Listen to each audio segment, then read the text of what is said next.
Good morning, all. Hope you have completed the functions chapter. Actually, recursion is another chapter, but as a continuation of functions itself, it's also function. But we are learning a new tool with the help of functions. Recursion can be considered as a biggest tool or a powerful tool in the programming language. It is actually the process where function calls itself again and again. So it can be defined as a process where function calls itself again and again. A function, you know what a function is, how a function is being called, how functions are defined. We learned all those things. So here a function will be calling itself again and again. So that process is known as recursion. So once more, recursion is a process where function calls itself again and again. So why recursion? Actually, recursion divides the biggest problem into small sub-problems and find out the solution for the smallest sub-program first or sub-problem first. Then it uses the result of the smallest sub-problem to solve the next biggest and again the next biggest and find out the solution for the biggest one. Is that clear? So what recursion is doing is it divides the problem into different subproblems, find out the solution for the smallest subproblem first, then find out with the help of that result found for the smallest subproblem, it calculates the next biggest. For that it again go for the next biggest and ultimately it find out the result for the final subproblem. We'll see the example. What are those? See, this is an example of recursion. Actually, see the biggest picture there, the outermost picture. Again, it contains an innermost picture, which is absolutely the same thing. Which means that actually the function is doing itself, the same function, but in a smaller. Again, you can see that it is again in the smaller version. Again, another version inside that. Again, a smaller than that. See, you can see that it is going infinitely, right? So it is going infinitely, but unless we have a last condition or condition which is not having a solution, we cannot recursion. Is that clear? So for everything, for this recursion, we need the solution for the smallest subproblem while we are dividing it into small subproblems. Actually, in this picture, we cannot have a smallest thing, so it goes on indefinitely. Is that clear? This is just an image to show what recursion is. So these are the conditions for implementing the recursion. I told you there should be a result for the smallest subproblem. So here that smallest subproblem is known as a base condition. It must contain, whenever you are writing a problem with the help of recursion, there should be a base condition. Base condition is that which point the recursion will end. Otherwise it will become indefinite, just like the picture. Okay, so base condition is specified using if. Okay, if this specify the termination condition, and the execution in recursion is in the reverse order using the stack. I'll show you what a stack is. Okay, it's a data structure used for implementing the stack, implementing the recursion. I'll show you what. So it first divide the large problem into smaller units and then start solving from them to top. And also it is it takes more memory as compared to loop statement. Okay, loop statement, we know what is it is an iteration.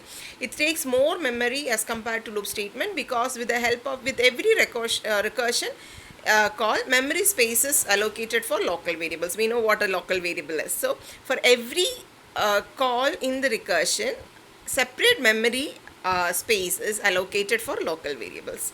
Is that clear? The computer may run out of memory if the recursion becomes infinite or termination condition is not specified.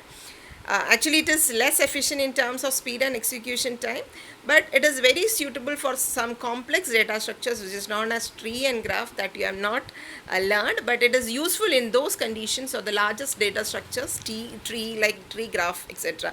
So that you are using recursion, not for simple data structures that you use inside the lab and all for your programming now. So we'll see what are those more about those recursions. This is an example, a real life example of recursion. Can you see that picture? I'll have sent you the PPT. You can zoom in and see. Having 5 people want to go for a lunch. So one person is not doing the same job. So what that person, first person is a person, whether he can come for lunch. So second person says the second person in turn goes to third person and asks. So again, he says, "We'll see. I'm ready, but I'll see for some other person." And ultimately goes to the other person and ask. Okay, he says, "Oh, I am ready." So ultimately, the message passed to that person is again reversing, getting back. So he says that, "Okay, I am ready. Let me tell back to him." And similarly, that person again goes back to him. I believe when all the people communicates back accordingly, the whole team team for the lunch is ready. Is that clear? So only 5 people was there. First person asked the second one, second to the third one, third to the fourth one, fourth to the fifth one. And what happened? The fifth person, as soon as he got the result from the the fourth person got the result from the reply from the fifth person, the fourth person, the third person, and told that that fifth person is ready. Okay, so there 2 people were ready for the lunch, and the fourth person came to third person, and third person ultimately go to say to second person that we are ready. So again there becomes 4 people. The second person go back to say the first person that all the 4 are ready. So the whole team for the lunch was ready. This is actually the same process was being done again and again, and until when the last base condition was satisfied, it again goes back to the first person or the first function call to get the result. Clear? So this is what a stack is. I told you, the stack is an example. You can see that it's a data structure. The peculiarity of this stack is put at the in the stack first will be taken last only. See, value beta is I'm putting a value beta. About that, if I am putting some other data, I can take that beta last. I'll be taking that first last out thing. So we'll see.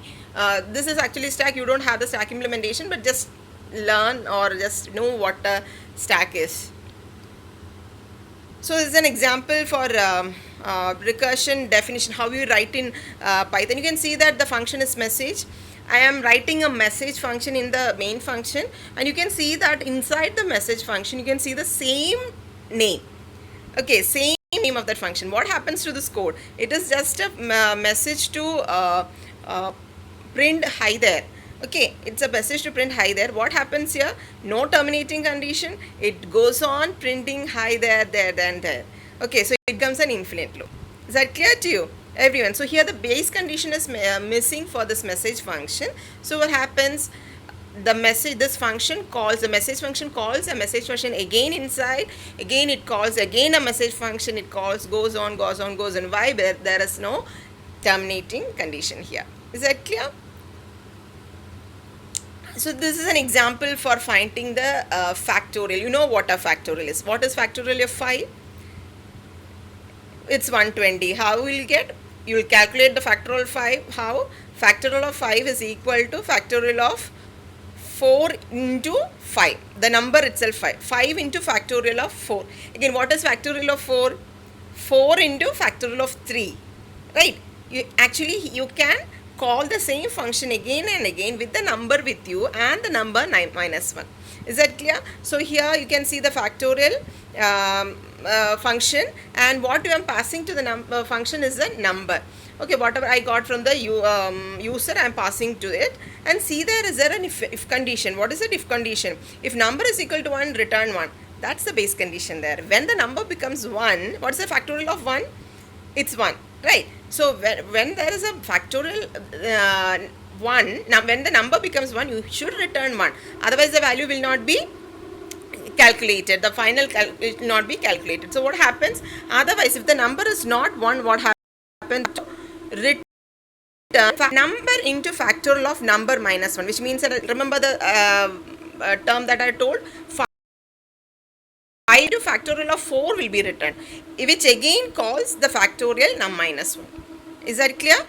So in the first case it will be like factorial of 4. Again it becomes 4 into factorial of 3. Again factorial of 3, 4 will be called 4 into factorial of 3. It again goes on like this, and it is pushed into stack. So it will be pushed into the stack until the number is equal to 1.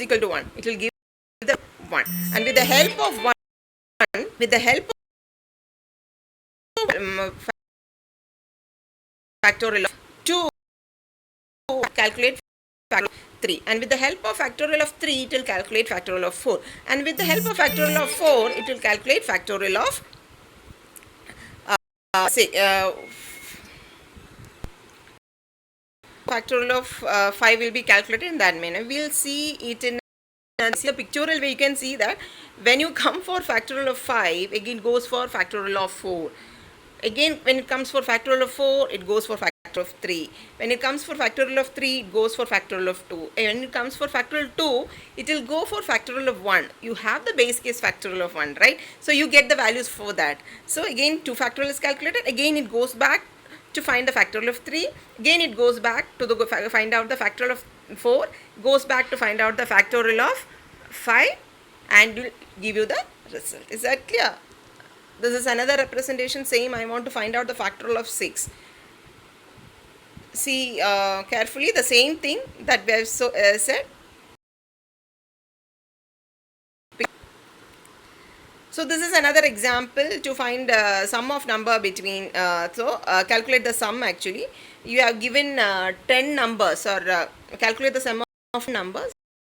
Calculated when the number is equal to n, you have to return the 1. So the base condition is specified there, and the same function, what is the function name? Sum underscore n with new numbers. With new numbers means it's n minus 1, and the result is calculated. The recursion is used to calculate this one also. And you have and how this works. That's in the upper range. For example, you have to calculate the number until 10 numbers. So again, it is called. The explanation is given in the right side.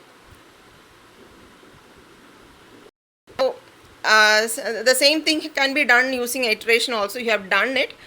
You can either use iteration, or that means loop. Use recursion for the same thing. Now find out the Fibonacci. For Fibonacci numbers using recursion. This is an example for Fibonacci. What is Fibonacci? One number. First number will be 0. Second number will be 1. And the first number, it goes on. So you can see that return value is when the number is less than or equal to 1, you have to give that corresponding number itself. Otherwise, you have to calculate Fibonacci of the previous number plus the previous number. So that's again given there. You can see that number again and again. So actually there are two types of recursion, that is direct recursion and indirect recursion. Just be aware of these terms. Whatever we learned till now is direct recursion, where but here see there is an indirect recursion where one function calls another function, and the second function in turns calls the first function once more. See that? Here also a base condition is necessary to stop the recursion, otherwise the function will not work. Is that clear? It will go for infinite loop. You can see that there is a function and a function 2. Function calls function have a function 2 inside it. It doesn't have function again, but it have a function 2. But what is having function 2 is having the function. So it is actually the indirect recursion. Here also a base condition is needed to terminate it. Just be aware of this indirect recursion terms. But you need to learn only the direct recursion. Okay. So this is computed. And again, computing the greatest common divisor. If you are having computers at home, try to do this. Implement this and see. You can see in the function name itself, again it is calling the same function GCD again and again with another number. Now, one of the application of recursion is binary search. Searching process we have learned, right? So we have learned linear searching, etc. in 11th standard, but this is binary searching is another searching method to find out a number in a series, or when you have a list of numbers, you are going to find whether a number is there or not. Okay, so to start with the binary searching, first you have to sort the number either in the ascending order or in the descending order. So we'll before to that, let me show an example with students in our class itself. This is a pictorial representation. Names are selected randomly, nothing to do with the size of the people or weight of the people. Just randomly selected. So here the number is binary search. We are going to search the Vinesh here.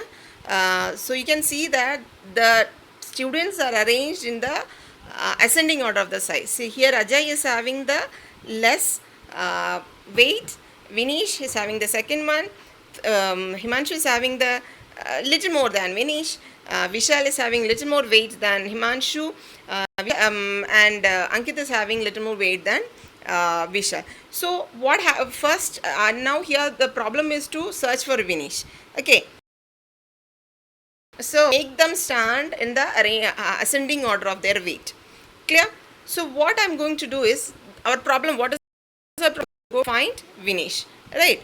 So first what I'm going to do is, first I'll make Ajay as the first person. Is that clear? And Ankit is the last person. First what I'm going to do is, I will calculate a mid value. Who is mid value now? Himanshu. Whether Himanshu is equal to Vinesh. Is that okay? No. Is that clear? If it is no, we are going to find whether if mid is, otherwise I'll check whether the weight of Vinesh is less than Himanshu. Yes, if it is less than Himanshu, what I'm going to do is, I will make the last value the current mid value. Which is the current mid value?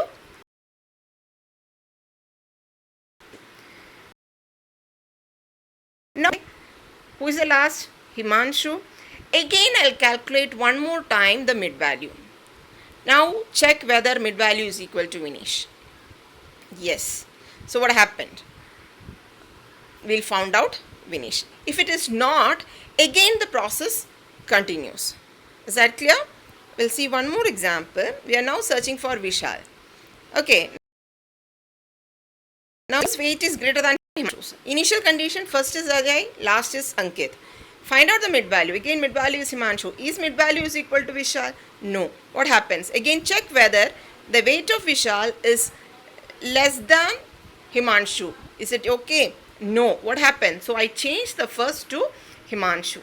Okay, change the first to the current mid value, and now the first value is Himanshu and the last value is Ankit. Is that clear? So again I calculate the mid value, check whether the mid value is Vishal, or again go and check for greater than or less than and go for process. What did you find in this? You can see that while you're finding the mid value itself, we'll be able to identify whether the person is before the mid value or after the mid value. So first time itself, we are actually cutting the whole numbers or whole people into two. Whole set is actually divided into two. So we'll see with the help of numbers. Here I have numbers from 0 to 8, which means that I'm having